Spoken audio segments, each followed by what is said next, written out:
StartedHeaven.com. In this video, we are going to learn the residential status. So let's get started. First of all, let's get to the basics of the residential status in order for you to understand it more easier.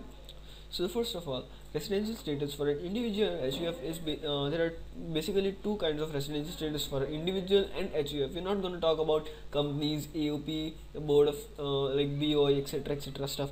Let's just focus completely on individual and HUF, and this is the most and like these kind of questions are getting most asked in the examination. So individual HUF में दो type के residential status होते हैं, resident and non resident.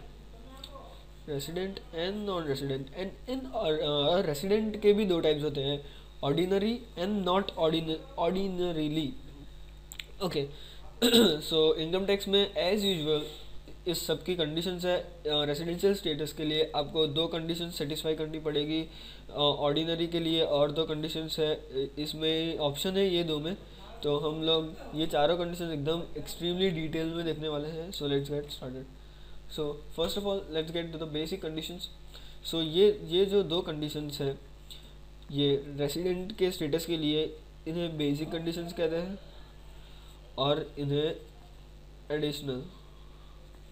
Okay, so first of all let's take a look at the basic conditions. So the first basic conditions is you need to be in India for at least 182 days. अगर आप during the previous year, तो समझ लीजिए कि मैं 2013-14 assessment year के लिए residential status का कैलकुलेशन कर रहा हूँ, तो मैं 12-13 में 182 डेज तो मिनिमम में इंडिया में होना चाहूँ. ओके, सो लेट्स से कि मैं यूएस में काम करता हूँ और मैं इंडिया में खाली 200 डेज में इंडिया में रहा, 100 डेज में यूएस में, तो मैंने ये पहली कंडीशंस फुलफिल कर ली. तो इनमें से either of the one I need to fulfil. So if you are at least 182 days in India, then you can be called a resident. और दूसरी कंडीशन है, तो अगर फॉर एग्जांपल मैं 180 डेज ही इंडिया में था, तो मेरी ये कंडीशन तो कैंसिल हो गई. So let's take a look at the next example. So you need to be at least in India for 60 days during the previous year and 365 days और more during the last 4 years. So हम लोग अपना example continue रखते हैं. मैं 2013-14 का calculation कर रहा हूँ, तो 12-13 में मैं खाली मान लीजिए 65 डेज था, तो मुझे इसके भी पहले 4 साल के मतलब 11, 12, 10, 11, 9, 10, 8, 9, सो मुझे 2008 से 12 तक में देखना पड़ेगा कि मैं क्या इन 4 सालों में 365 डेज था इंडिया में. अगर हाँ, तो फिर मैंने ये कंडीशन फुलफ़िल कर ली, ये वाली कंडीशन 365 डेज. और मुझे ये भी देखना पड़ेगा कि मैं 2013-14 इन the previous year was I for at least 60 days in the previous year.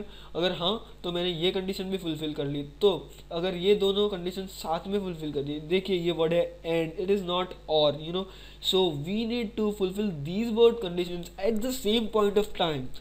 So if I am at least 60 days during the relevant previous year and for at least 365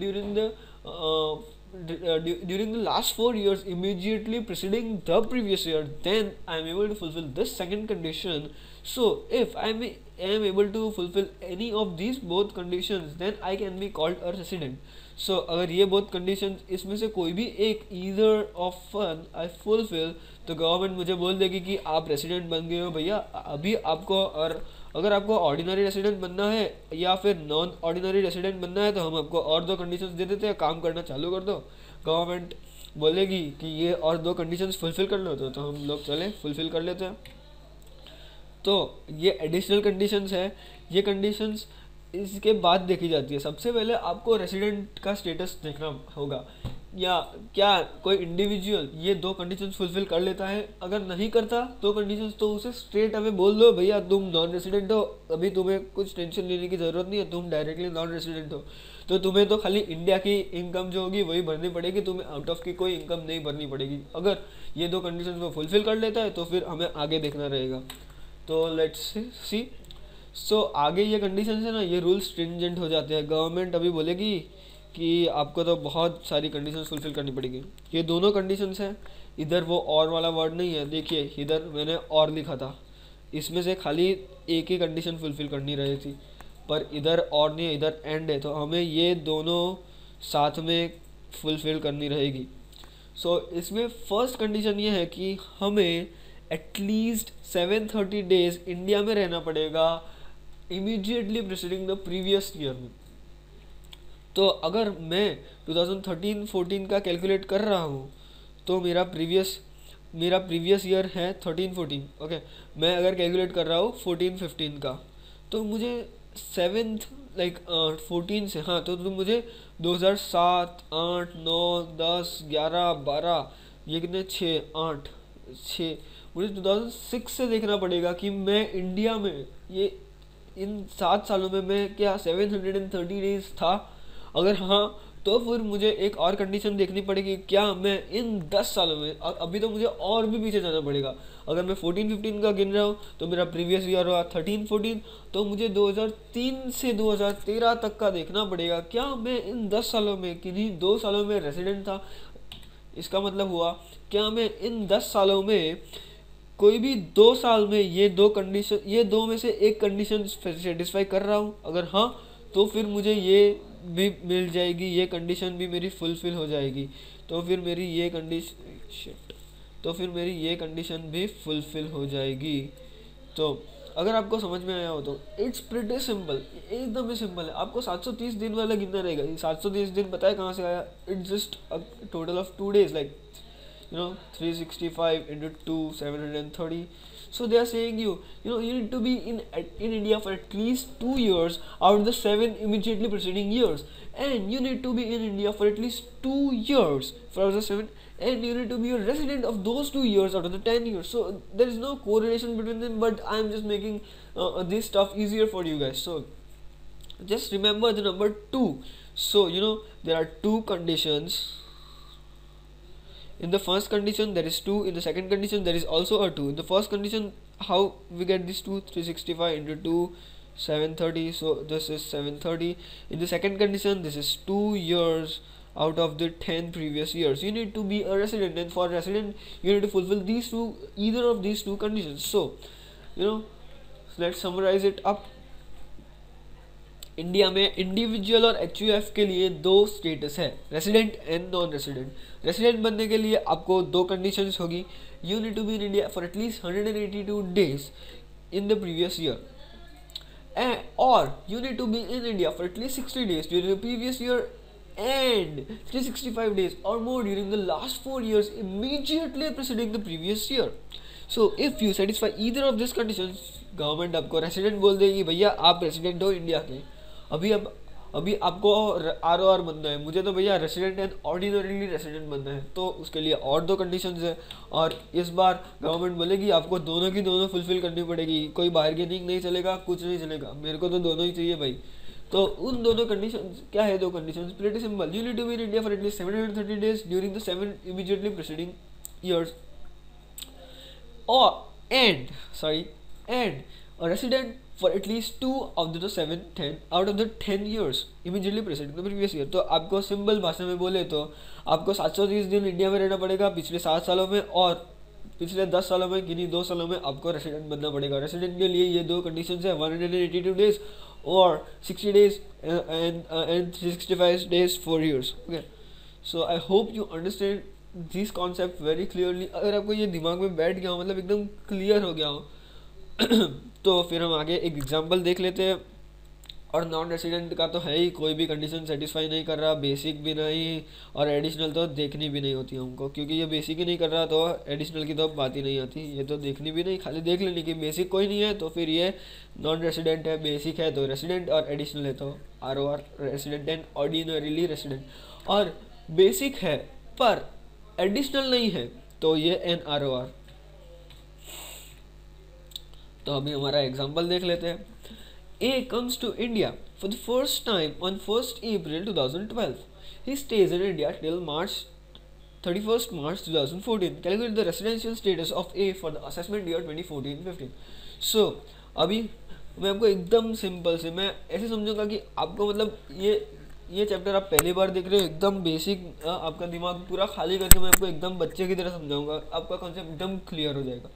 सो हम assessment year 14-15 के लिए calculate कर रहे हैं, तो हमारा previous year हुआ 13-14, 2013-14, okay.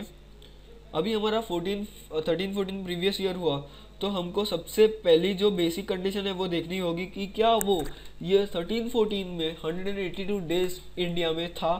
तो हमें ये इधर लिखा हुआ है कि ही वॉज इन इंडिया टिल 31 मार्च 2014, तो पूरा का पूरा साल 13-14 वो इंडिया में था। तो as he was in India for 365 days during the relevant previous year, we satisfy this condition because it just requires 182 days, so he satisfies this condition. So अभी हमको और वाली कोई देखनी नहीं रहती, फिर भी हम लोग देख लेते हैं और वाली कंडीशन, क्योंकि एग्जाम में हम लिख के आएंगे, हमको पता ही है कि इनमें से दोनों में से कोई भी एक ही कंडीशन, फिर भी हम लोग लिख के आएंगे ही satisfy either of this, you need to satisfy either of this condition but A satisfies both of this condition। तो क्या उनको लगेगा कि आपको दोनों ही कंडीशंस पता है। तो दूसरी कंडीशन क्या थी कि वो 60 days in the relevant previous year and 365 days during the immediately relevant previous year, 4 years immediately relevant, 4 years preceding immediately relevant previous year, okay. तो क्या वो था? मेरे ख्याल से तो नहीं था, क्योंकि वो 2 साल से इंडिया में है ना, 12-13 and 13-14, so it doesn't satisfy this condition।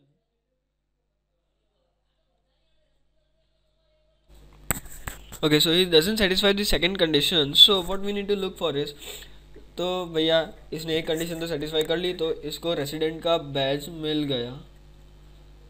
तो अभी क्या ये ROR है या NROR है, उसके लिए हमारे पास और 2 कंडीशंस है। This were the basic condition. अभी हमको एडिशनल कंडीशन देखनी पड़ेगी। क्या थी वो एडिशनल कंडीशन, याद है आपको? तो first condition was 730 days in the 7 years। तो क्या वो 730 days था इंडिया में? I guess so he was not, because क्या कंडीशन थी देख लेते हैं हम एक बार और। Immediately preceding the previous year, तो वो प्रीवियस ईयर हम काउंट नहीं करेंगे। तो 13-14 में वो था इंडिया में, but he was in India was for just 12 and 13 and 13 and 14, he was for 2 years, okay.